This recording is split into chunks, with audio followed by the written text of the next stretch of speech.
pessoal, tudo bem? Estou aqui com a Alessandra Evelyn. Ela é orientadora do processo pedagógico, do processo de alfabetização dos nossos alunos.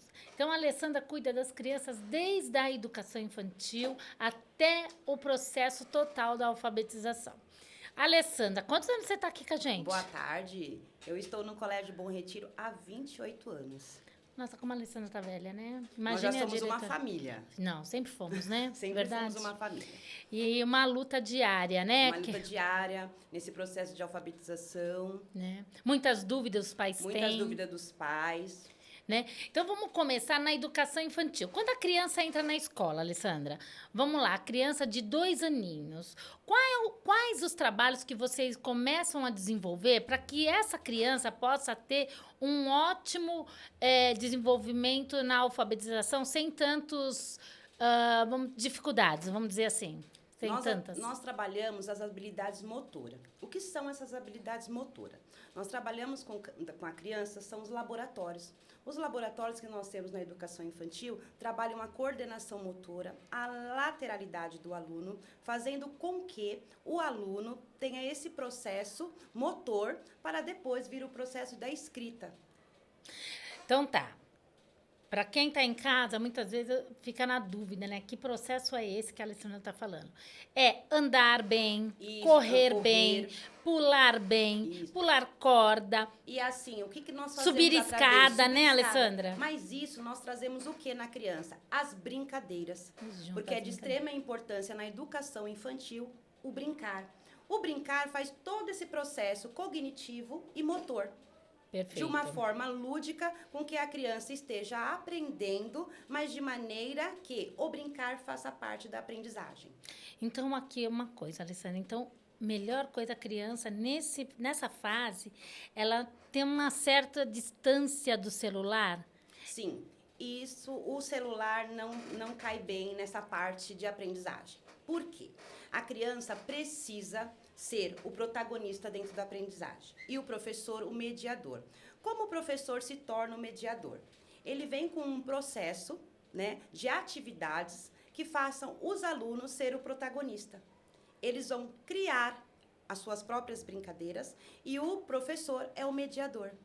Então, o professor vai contar uma história. O professor conta uma história, né? Depois dessa história, a criança vai dramatizar, usando a imaginação, usando a criatividade. E nós também trabalhamos com um laboratório no Espaço Maker, onde a criança tem diversas atividades na construção da interpretação oral.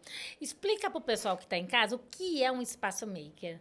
Porque, às vezes, o pai e a mãe acham que não é um momento de aprendizagem, é somente um momento de brincar, e não é isso, né? O Espaço Maker, tá? O Espaço Maker, a professora vem com uma problemática para essa criança, então ela faz através da contação de história, tá?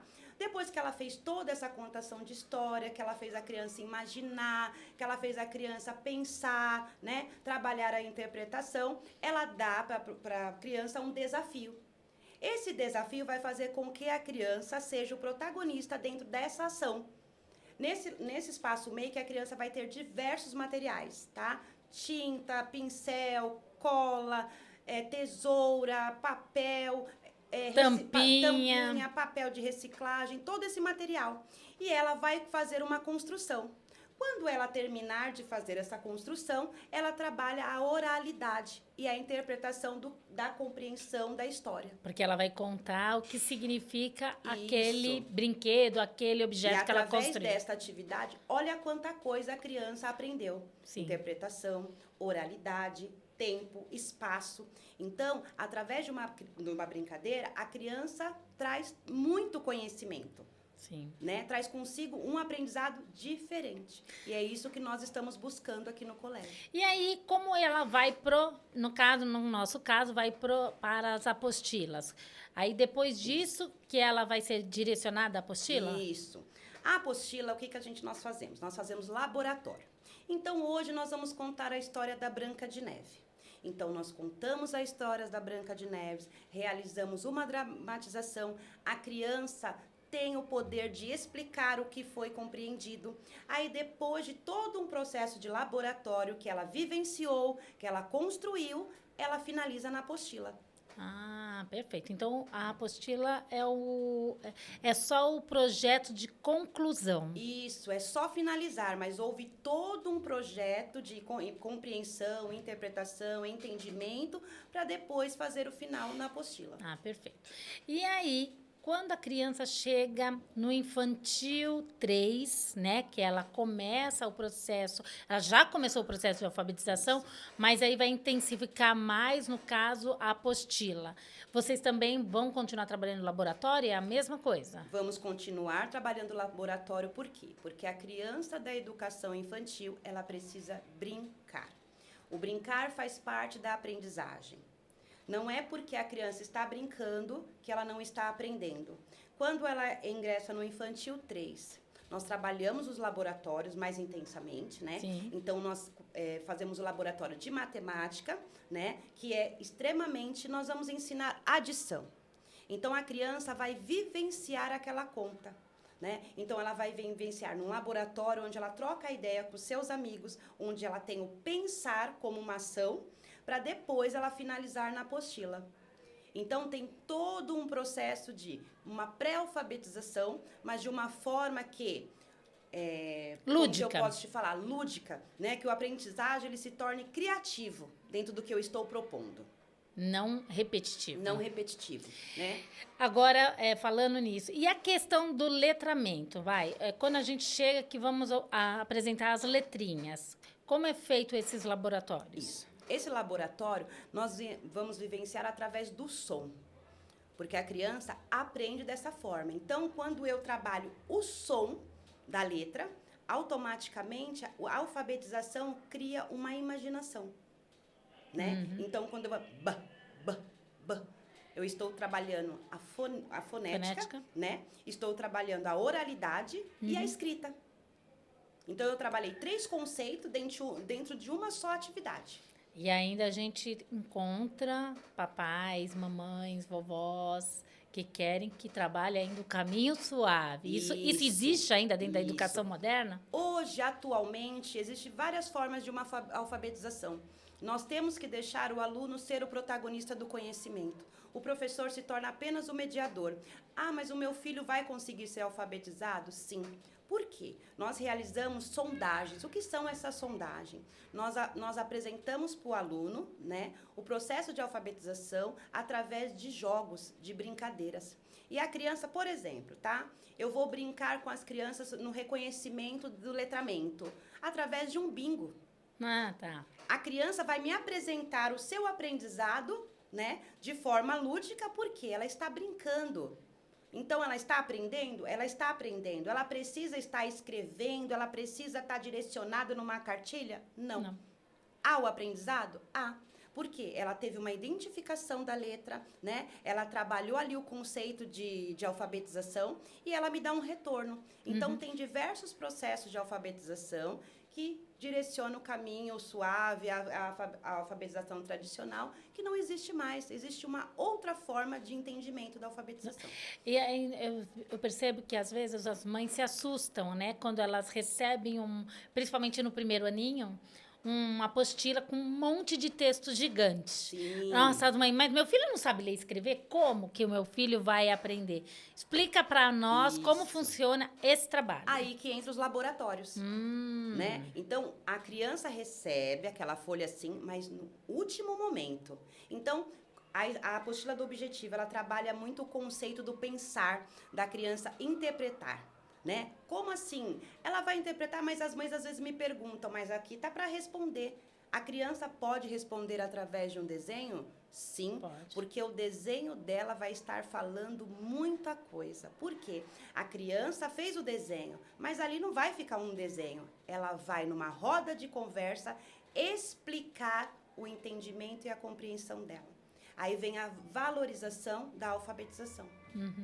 E o texto, quando é grande, no caso do texto, como que ela vai entender? A professora vai ler aquele texto da apostila, nós certo? trabalhamos, nós tentamos... E ela vai ter que reconhecer algumas letras, é isso que você trabalha? Isso. E me explica melhor isso, para que eu possa entender Então, por melhor. exemplo, o primeiro entendimento que nós vamos é trabalhar o letramento, né? Então, a gente faz a contação de história, né? E aí, o que a gente faz? Faz a dramatização e depois começamos a explorar a escrita, tá? Então, ali, Entendi. nós deixamos a criança reconhecer algumas letras, algumas fonéticas, algumas palavras, e aí nós temos um retorno. Então, assim, tem criança que, assim, no decorrer do primeiro semestre vai demonstrando a alfabetização através da junção, né? Precisou juntar letrinha com letrinha? Não. Por quê? Ela teve a fonética, ela teve o conhecimento das letras, a oralidade, a interpretação, e ela conseguiu mediar aquilo que o professor passou para ela. Aí tem aquela mãe que está ansiosa, né? A família está ansiosa porque a criança está chegando mais no meio do ano, do primeiro ano, e não está lendo. Conta para nós. E aí? Essa criança está tendo mais dificuldade ou ela está dentro do prazo dela? Ela está dentro do prazo dela. Por quê? Como professora alfabetizadora, eu fui surpreendida muitas vezes, né? Então, o meu aluno estava ali andando. Quando chegou em setembro, de repente, ele leu. É uma alegria, eu falei né? assim, como assim, né? Foi o processo dele, foi de o tempo maturação. que eu respeitei. Houve uma maturidade dentro da sua faixa etária, porque a sua faixa etária é muito importante, né? Porque às vezes a criança não está preparada, né, para compreender aquilo tudo que está sendo depositado, e o professor tem que estar atento sempre para ver sua didática de trabalho mudar, reformular quantas vezes for necessário, mas que o aluno aprenda. Sim. E quando o pai e a mãe compara? Ah, porque o sobrinho, o amiguinho já lê e meu filho não lê. E aí, o que você dá dica aí para esses pais? Essa comparação é extremamente desnecessária. E ao longo do processo de alfabetização eu escuto muito isso. Aqui no colégio as mães chegam e sempre falam: ah, mas o primo dela está lendo. Ah, e o meu vizinho está lendo. Não. Você tem que olhar o seu filho como um indivíduo.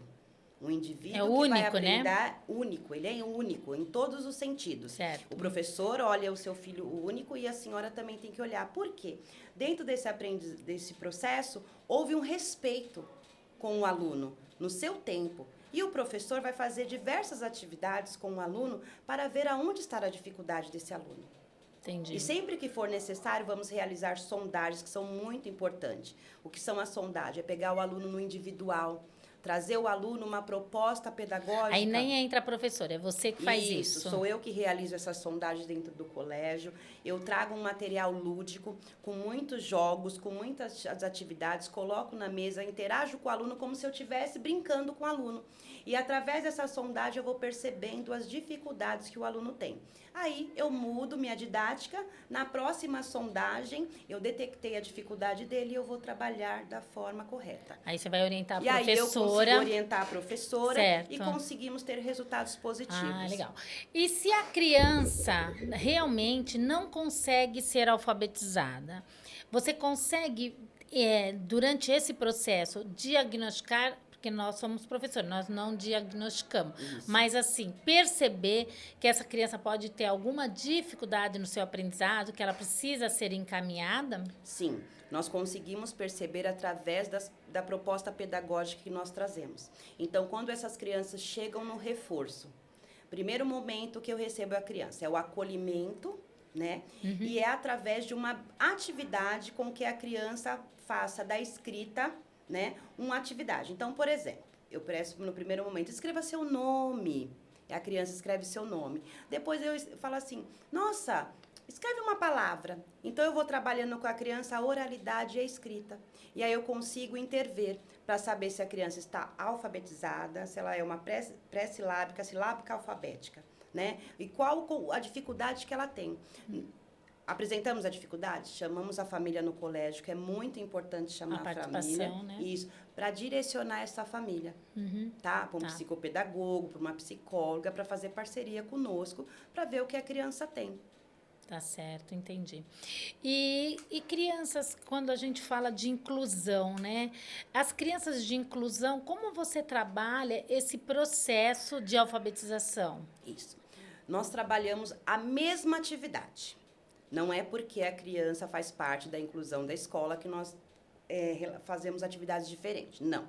Nós incluímos ela dentro do processo da professora. Então, a professora faz as atividades e nós, né, vamos fazer a mesma atividade com a criança, dando todo o acolhimento e toda a atenção. Trazendo ela para dentro do contexto da sala de aula dela.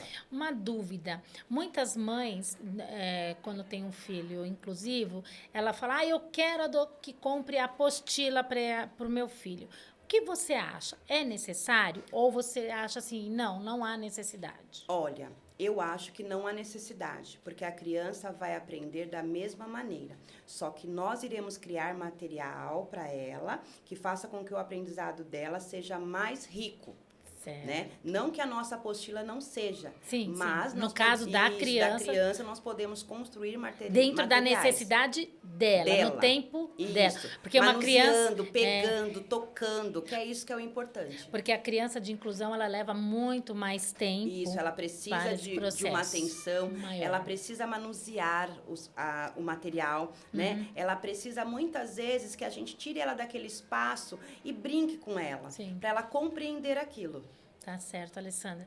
Gente, esse tema é um tema muito gostoso de falar, dá para ser muito mais extenso, mas a gente hoje vai ficar por aqui e eu vou convidar a Alessandra para a gente retomar esse assunto, tá? Com algumas dúvidas que possam me surgir. Será um prazer. Aí nós vamos tentar tirar ao máximo, tá bom? Muito obrigada e por hoje é só. Até mais.